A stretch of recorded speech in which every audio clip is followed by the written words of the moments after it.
Hello and welcome to this episode of Kennedy Saves the World. How do you solve a problem like squatters? It's a great question and an age-old one that actually goes back to the founding of our country.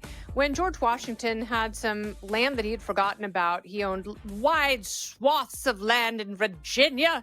And, he had let some of it just go and it was overgrown, and there was a group of farmers like, we could really use this to grow some great crap, boys. So that's what they did. They created a farming community, they improved the land, and then they were like, hey, George, can we keep this? He's like, I don't know. And so there was a law on the books that is sort of the basis for the squatters rights movement, that if land has gone unused and you assume that it is uninhabited and you take care of it and improve it, then you can keep it if no one claims it. But if they do, then they have to pay you for the improvements.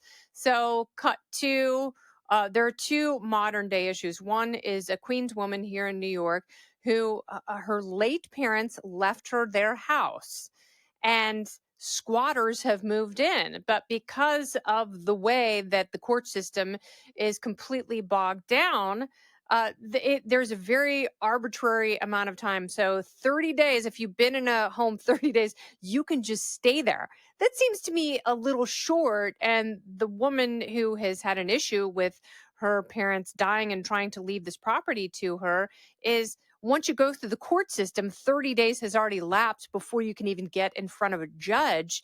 So it doesn't matter who it is. They can move into any house and claim it's theirs. So what did she do? What any rational person would do. She went in and kicked people out, changed the locks, had the locksmith come.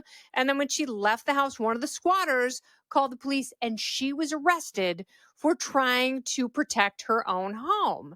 There is something wrong with that, because I'm guessing that the squatters weren't really putting up new siding and new plumbing, and they weren't improving the place.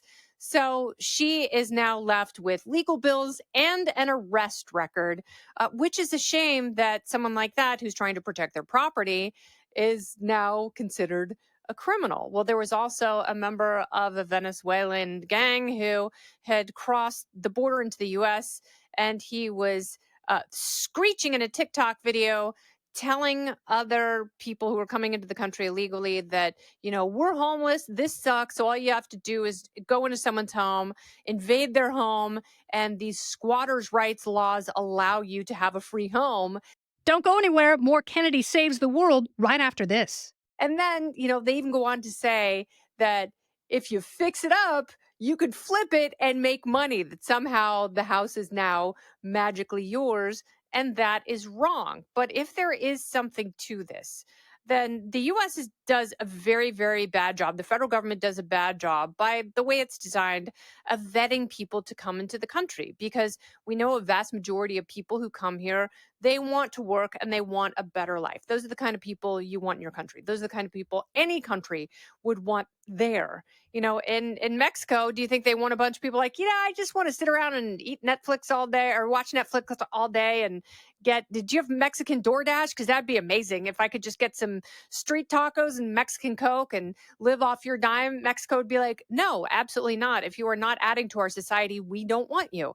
That's pretty much every country in the world, but we do a really bad job of saying, bad people stay away, good people come and play, which is really what our immigration system should reflect. So in that, if they had a better vetting system, then people whose homes need to be improved could go, hey, migrant squatters, if you have some home improvement skills, why don't you come over here and gussy up my farmhouse? And then they could move in, and then they can, replaster the walls and put in some new flooring, maybe some of that beautiful recessed lighting that you've been longing for. I think they're probably working for cash, so it might be a little cheaper labor. And then you go in and you mutually assess what the improvements are worth. You pay them that amount of money. The work's already done. You can either stay in a brand new renovated house, or you can flip it and you make the profit. But if they're not improving their house, your house, then I don't think these squatters should have the rights that they do in big cities, because the same kind of cities that offer sanctuary laws are also the ones that offer refuge through squatting laws.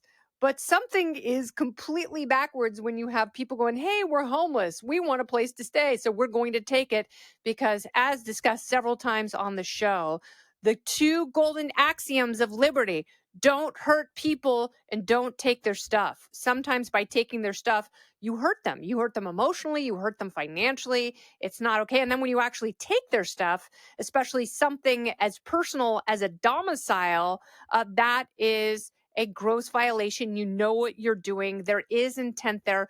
You don't think the house is abandoned. And that is all pretty easy to prove.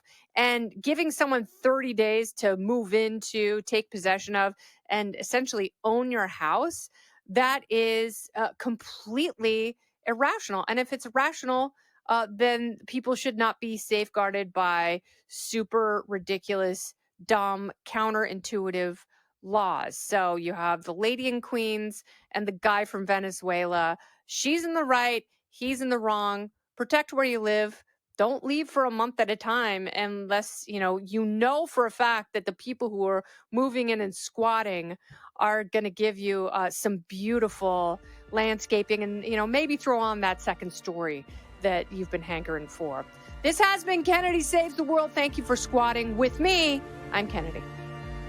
Listen ad-free with a Fox News Podcast Plus subscription on Apple Podcasts, and Amazon Prime members can listen to this show ad-free on the Amazon Music app. Oh, go ahead and leave me a review while you're there. I'd love to hear what you have to say.